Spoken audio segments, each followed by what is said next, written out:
Hi friends, welcome back. Today we're making an Eau de Toilette from 50 years ago. This one for men. Last week we did a perfume from 15 years ago. It was a perfume base, found the formula in a patent. It was very appropriate, what's the word? It was very of the time, definitely dated, very beautiful, and I think a lot to learn. There was a lot to learn from that formula. Here we have one that's oriented towards men. Different patent, very different formula. But just looking at this formula, I can see that this is also very of the time. So it's a simple formula. If we take a look at the structure, we can see most of it, actually only half of it is in base notes. Otherwise, we have a lot of top notes and a lot of mids. About a third of it is in woody notes. About a third is in citrus. And then we have a fair bit in aromatic and floral notes. It's a very simple, straightforward formula. I would be surprised if you're a beginning perfumer, if you don't have most of this stuff in your organ, I'd be surprised. So let's give it a try. As usual, we're going to start with the base. And first up is Vetiveryl Acetate.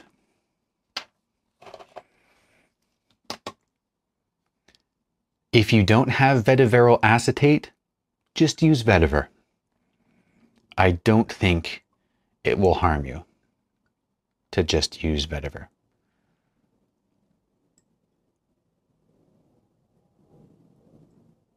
I'm making a small batch today. It'll be about 9 grams, just over 9 grams. And in keeping with an Eau de Toilette concentration, I've got it at around 10% concentrate. Next up, let's do our Cedryl Acetate.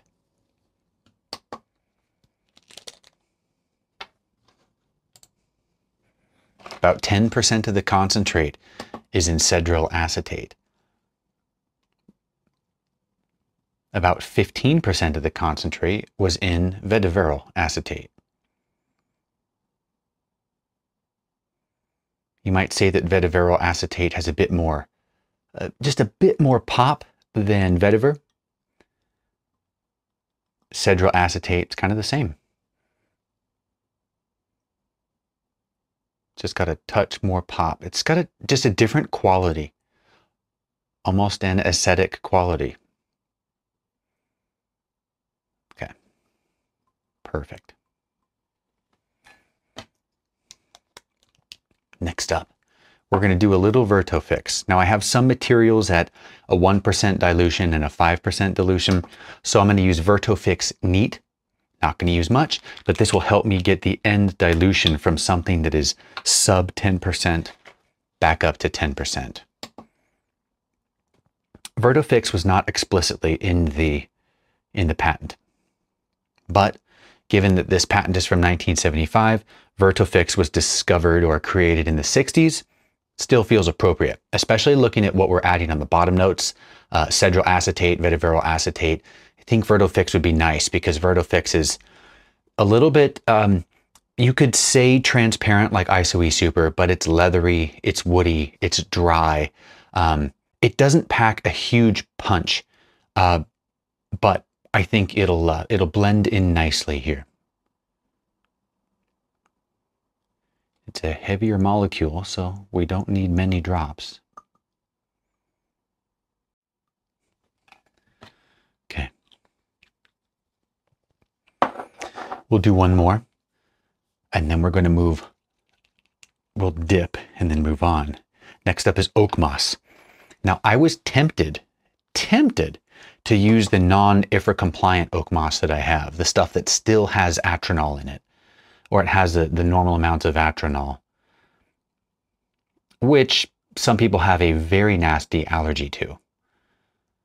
But instead, I decided I would do the IFRA compliant Oakmoss. The smell isn't terribly different between the two. I might say that the non-IFRA Oakmoss is only a bit smoother. But that could be because of the producer. It might not be because of the that particular molecule or the process that is executed to remove that allergenic molecule, maybe that changes the fragrance just a bit, but it is so subtle. For our purposes, the differences might as well be non-existent. So we're going to give this a shake. Just like that. We're going to give it a dip. And then we're going to let it relax. And next up, we're going to add 3 materials. These are also base notes, but I wanted to see if I could smell the difference with these 3, Coumarin, Ambroxan, and Tobacco Absolute. Now the Coumarin I'm using is at a 10% dilution, just like most everything else in the formula. This is our bright, sweet hay note.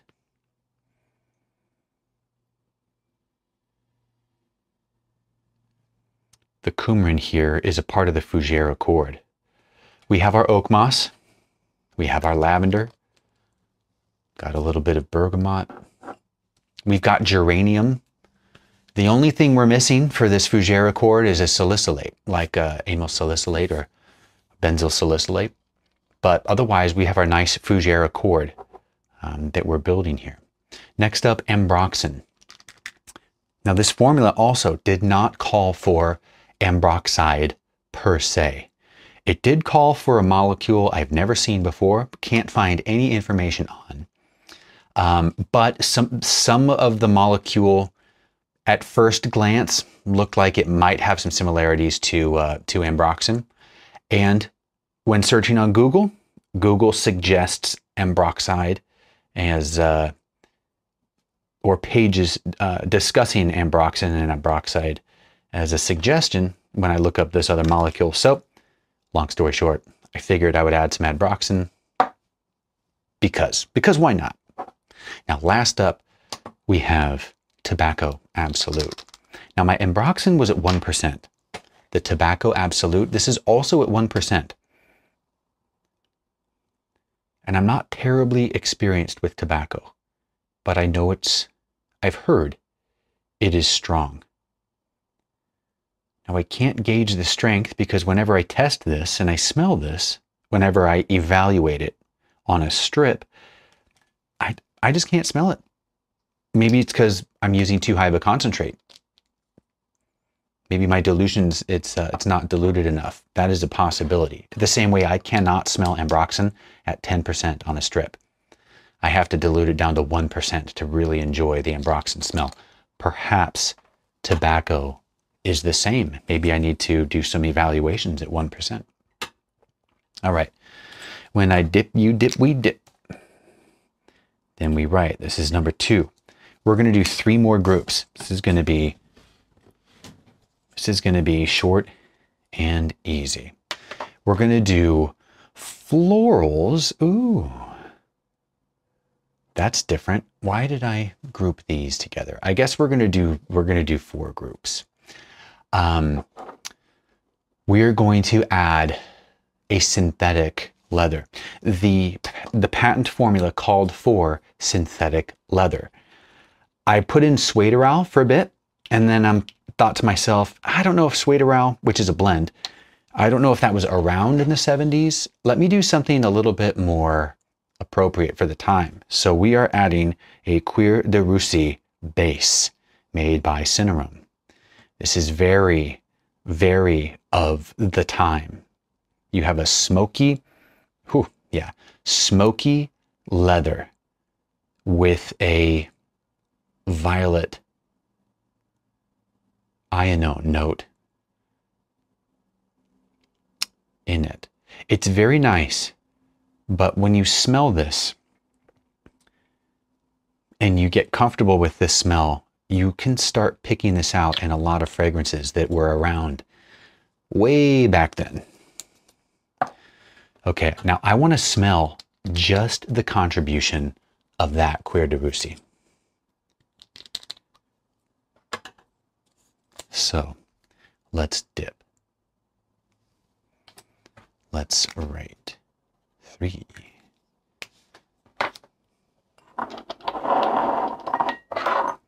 Okay. Now, floral notes. We're going to get right to our rosy red florals, and we're going to add some Hydroxycitronellal. Let's add that first. Hydroxycitronellal, maybe not a ubiquitous material. Lilial, Leoral were and are huge. Unfortunately, it's not IFRA banned, but it's been banned in the EU. And I think California has some regulations coming up about the use of either Leoral or Lilial. Can't remember which. California always seems to be adding to their rules and regulations of what you can't do. Hard to keep up. But Hydroxycitronellal is a wonderful lily of the valley note. It's light, it's airy. It's a base note, oddly enough. This stuff hangs around on a strip. It's very thick. When it's undiluted and not heated, it's very thick. But it adds some lift in the fragrance. All right, next up, let's do our citronellol. Okay.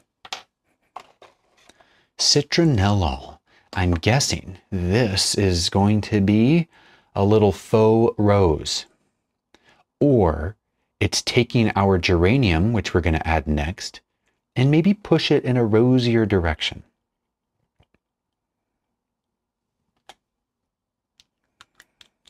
Okay. Geranium. Oh, love geranium. It's rich and hearty. It's rosy, but it's so full.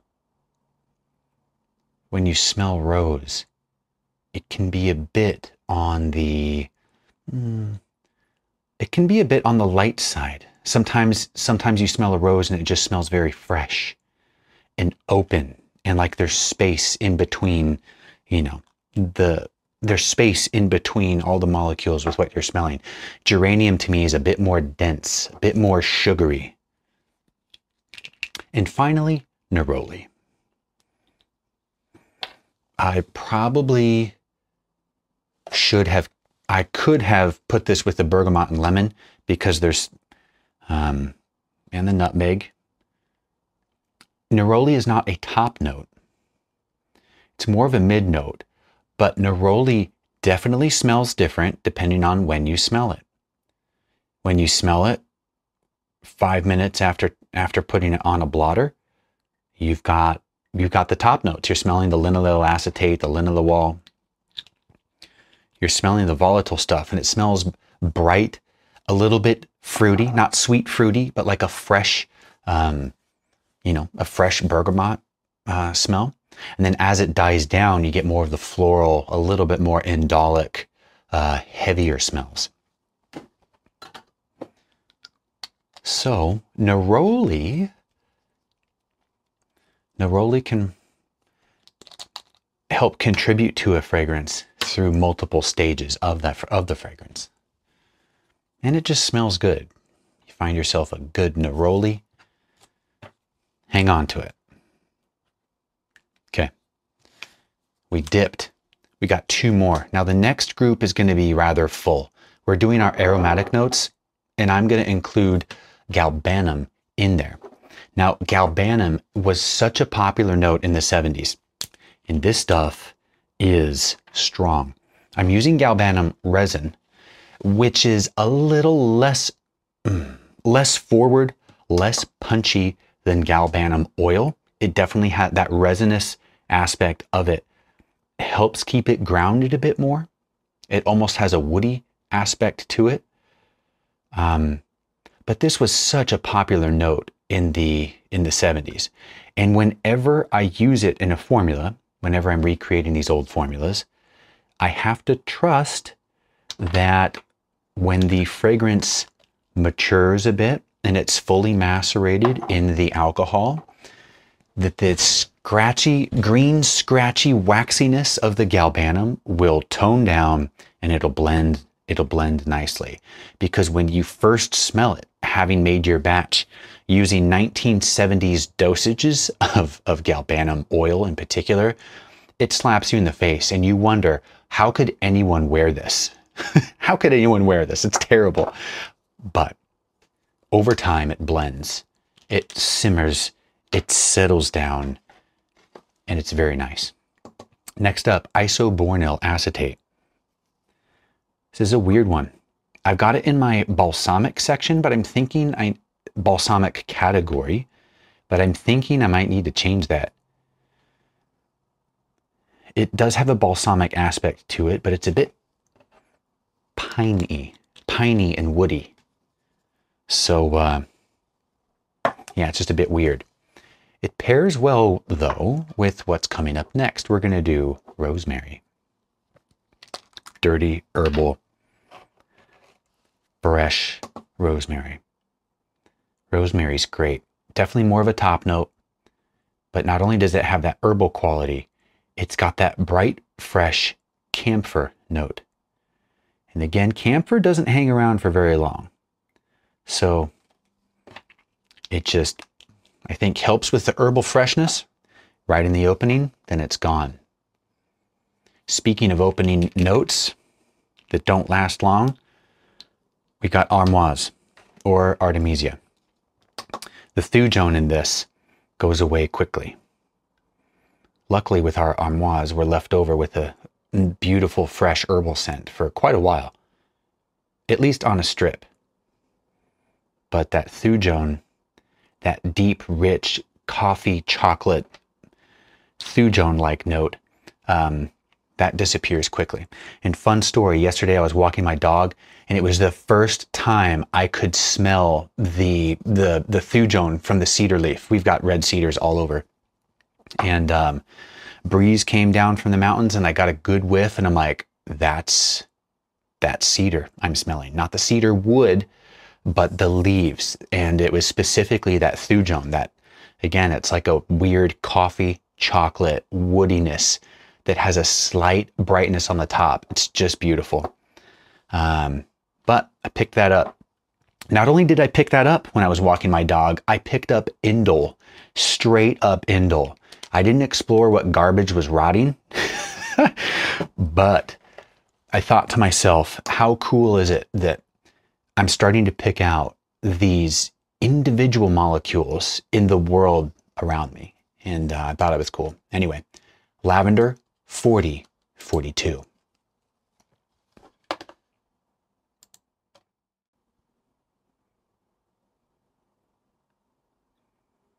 There's a good amount in here, maybe for good reason. It's a wonderful floral herbal note that does not last long. Okay, last up, Roman Chamomile. There's a wonderful fruity greenness to chamomile. It's definitely herbal. When it dries down, it definitely becomes herbal. Herbal and dry, but the opening is just, to my nose, it's so fruity. It's so fruity. All right. Friends, we are trucking on this classic 1970s Eau de Toilette for men. All right. Shake. Let's dip, and we'll save for the evaluation. Last, let's get these top notes. We're going to start with bergamot. Lots of bergamot.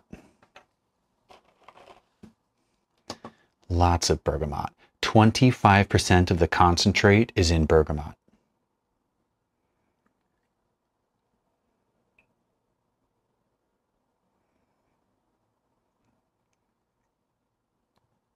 Okay. Lovely bergamot. It's citrusy, but without that bright, pingy limonene. At least it's not so zingy and sharp as something like lemon. It's a bit more smooth, a bit more toned down, but it's just wonderful. It blends so well with so many materials. Next, lemon.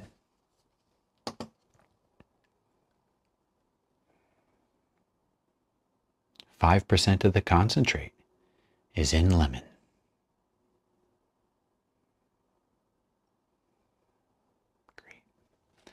Last up, but not least, nutmeg.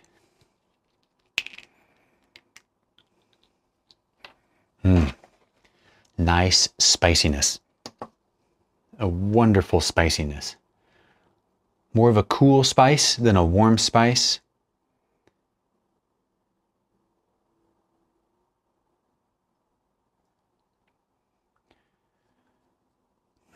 Okay.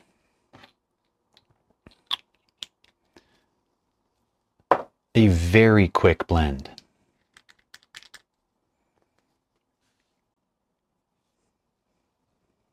All right. Let's dip this. All right. So let's evaluate. We started off with our Vertofix Vetiveryl Acetate, Cedryl Acetate, and our Oakmoss for our base. Very woody. It's very woody. It's dry. It's got a green nature to it. A great place to start. It feels vetiveryl, the vetiver and the vetiveryl acetate is forward, but the Vertofix and the Cedryl acetate are boosting it and giving it some color, some nuance. I'm not really picking up the Oakmoss though. Yeah, it is subtle. It's subtle, and it's only because I'm looking for it, because the Vetiveryl Acetate is so forward. But that makes sense. There was a lot of Vetiveryl Acetate in there. Next up, we added 3 materials: Ambroxan, Coumarin, and Tobacco Absolute. Coumarin forward. You can smell the coumarin. And that's all I can really pick up. It's adding nicely to the materials before it, but I'm having a hard time getting the Ambroxan. I don't know why I would get the Ambroxan. There's such a little amount in there. But still, the Tobacco Absolute is something I need to get more comfortable with because I'm not smelling it. Okay. Next up, we added the Cuir de Russie, our synthetic leather. Okay. And I'm definitely getting the smokiness from the Cuir de Russie. And the violet note that's in there is working nicely, but this is strong. This is very strong, and it's kind of dominating everything else below it. Next up, we added our florals, the Hydroxycitronellal, a lily of the valley note. We added our Neroli, our Citronellol, and our Geranium. This is wonderful. It smells a bit soapy. Whenever you start adding rose notes together and rose-like notes together, it can get soapy because so many soaps have this kind of structure. Rose core, slightly woody base. It's definitely soapy. It's hiding the strong Cuir de Russie very well. But that's interesting because there's this dryness on the edge of our floral notes. Now, next up, we added the aromatic notes, which included the Isobornyl Acetate and Galbanum. Neither of those are really aromatic, but, you know, we grouped them all together. Galbanum, strong. Galbanum, forward. I'm getting the Thujone from the Armoise, which is nice. And I'm getting the lavender. I can't quite pick out the rosemary and the camphor and the rosemary. Maybe because it's getting covered up with the complexity of the rose notes and the base beneath it. So far, it smells floral. It's a touch sweet, but in a woody direction, or it's really woody with a touch of sweetness. It's floral. And now on top, we put out this classic 70s Galbanum note and a little bit of Armoise, which is interesting. It's almost like we're hinting at what's going to be really popular in the 80s with the Armoise. It's nice. Next up, we added all of the bergamot, the lemon, and the nutmeg. And this smells quite balanced. Given how much bergamot we added and how much lemon we added, I'm surprised at how balanced that smells. Okay, we're gonna smell it on skin. Yeah, it smells fresh. It smells more sweet than fresh, which is interesting. Sometimes you get these old fragrances and they're fresh, fresh, fresh. Wow, okay. This is nice. Not gonna lie. The fougere core is so apparent. It is so apparent. The Coumarin, Geranium, Lavender, Oakmoss. Yes, it's got other beef in there, stuff to beef it up. It's got the Cuir de Russie, the Vetiveryl Acetate, Cedryl Acetate, Vertofix, etc. But that's a 70s fougere. Wow. Wow. Friends, give this a try. It's 21 lines, something like that. Super easy. Don't be afraid to swap out materials. If you don't have Armoise, if you don't have wormwood, if you don't have Armoise, use wormwood or use cedar leaf. You just got to find a woody thujone material.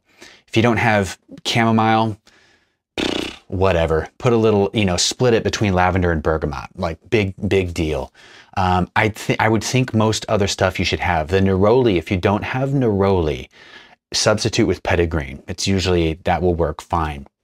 If you're going to use galbanum oil instead of galbanum resinoid, maybe cut it in half, see how it goes. You know what? Or just do what you want.